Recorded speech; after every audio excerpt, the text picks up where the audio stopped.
Dengar perkataan Nabi SAW, orang rasa bahagia, rasa tenang. Orang tengok Nabi je tenang. Kata sahabat, kami tengok bulan, kami tengok Nabi SAW, bulan penuh kan cantik kalau tengok tengah penuh.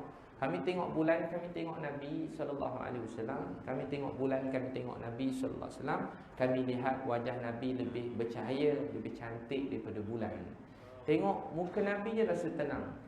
Orang-orang yang menentang Islam, malam-malam diintai Nabi tu rasa tenang, bahagia. Hari Fatah Mekah, Abu Sufyan dah takut, orang Islam dah nak menang. Nabi cakap dakwah Abu Sufyan. Abu Sufyan kata, sepanjang hidup saya, dia belum masuk Islam lagi, sepanjang hidup saya belum pernah berjumpa guru yang sebaik tuan. Saya tak pernah jumpa cikgu, orang nak didik orang sebaik tuan, sebaik Nabi Muhammad SAW. Tengok Nabi dia kakak abang bahagia. Sebab tu orang tengok Nabi masuk Islam, tengok Nabi dipanggil sahabat. Cuma tengok Nabi je, kedudukan mereka di sisi Allah berbeza dengan mana-mana manusia dalam dunia. Mereka dipanggil sahabat. Sampai Nabi tolong Bilal. Tengok Bilal kerja teruk, Nabi suruh Bilal berehat. Ni pada sekolah rendah belajar, suruh Bilal berehat.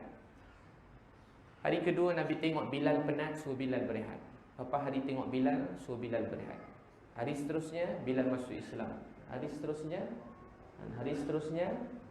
Masya Allah, selamat datang YB, Datuk. Jadi tuan-tuan dan puan-puan sekalian, apa jadi kat Bilal radhiyallahu anhu? Nabi SAW sayang semua orang. Nabi nak semua manusia ni bahagia. Nabi nak semua manusia masuk syurga. Nabi tak nak satu orang pun derita. Tak kisah dia Melayu ke, Cina ke, India ke, Buddha ke, Hindu ke, Kristian ke, Yahudi ke.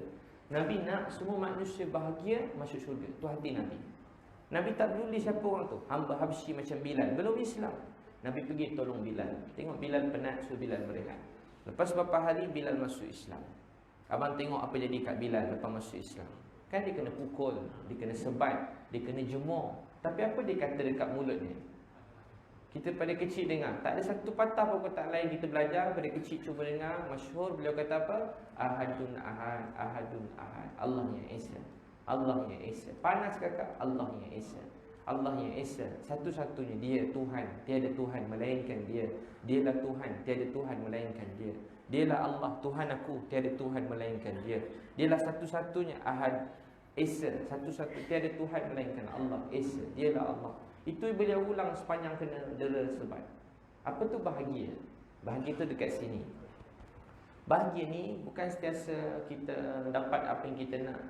Bahagia, ada orang bahagia kakak, hari pertama nikah, bahagia. Wah bahagia betul dia kakak, hari pertama nikah. Makan pun tak nak, satu hari senyum je. Ada udang dicocok dengan nenas depan tu pun tak apa selera. Bahagia kakak, tak sedar apa jadi kat dunia. Malam pertama bahagia, tak sedar apa jadi. Masuk hari ke 10 tahun kahwin, dah derita dah muka. Masuk 20 tahun makin teruk.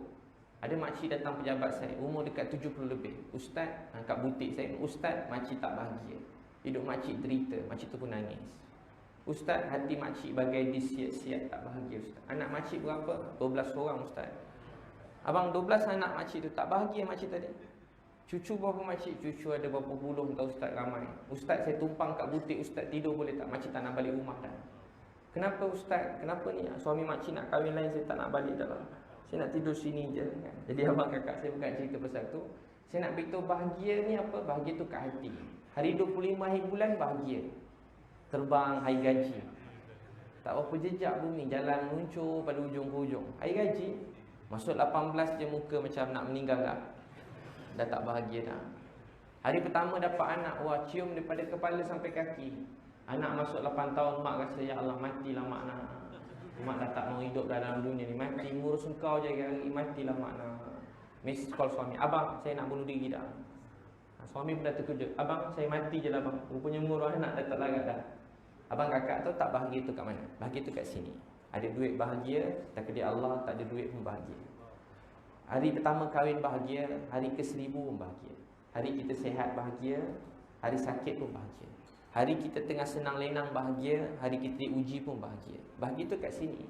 Bahagia tu bukan sia-sia senyum. Walaupun Nabi SAW orang paling banyak senyum. Sebab Nabi senyum kerana Allah, bukan kerana orang. Tapi Nabi dan sahabat juga orang banyak menangis. Mereka banyak menangis. Menangis bukan sebab derita, menangis bahagia. Menangis pada Allah ni kakak abang bahagia. Nangis kat Allah tu bahagia. Tengah susah, tak ada duit nak makan. Ya Allah lapar. Ya Allah lapar. Mengadu ke Allah walaupun makanan tak sampai bahagia. Sebab kita berdoa pada Tuhan yang betul. Doa pada Allah ni bahagia. Doa ya Allah sejuk, ya Allah sejuk. Kain nak selimut pun tak ada, ya Allah sejuk. Doa selimut tak sampai-sampai tapi bahagia. Sebab kita tahu kita berdoa pada Allah yang Maha melihat, Maha mendengar, Maha mengetahui. Jadi abang kakak sekalian, tu bahagia tu dekat sini. Apa jadi kat Bilal? Ahadun ahad, ahadun ahad. Suatu hari Allah takdirkan Bilal jadi orang mulia. Jadi gubernur, isteri pun orang cantik, anak orang cantik-cantik. Tak tahulah Rom ke Parsi, cantik. Kahwin-kahwin, isteri dia masa nak meninggal, sedekah beritahu, wahai suamiku, inilah hari yang sangat sedih dalam hidup saya. Saya akan berpisah dengan abang. Kalau abang macam mana bang? Sedih tak nak meninggal? Sedihnya nak berpisah. Bilal boleh senyum, ketawa, gembira. Wahai isteriku, inilah hari yang paling bahagia dalam hidup saya. Kerana saya akan bertemu dengan Nabi Muhammad SAW. Saya akan bertemu dengan sahabat radhiyallahu anhum ajma'in. Abang kakak orang dulu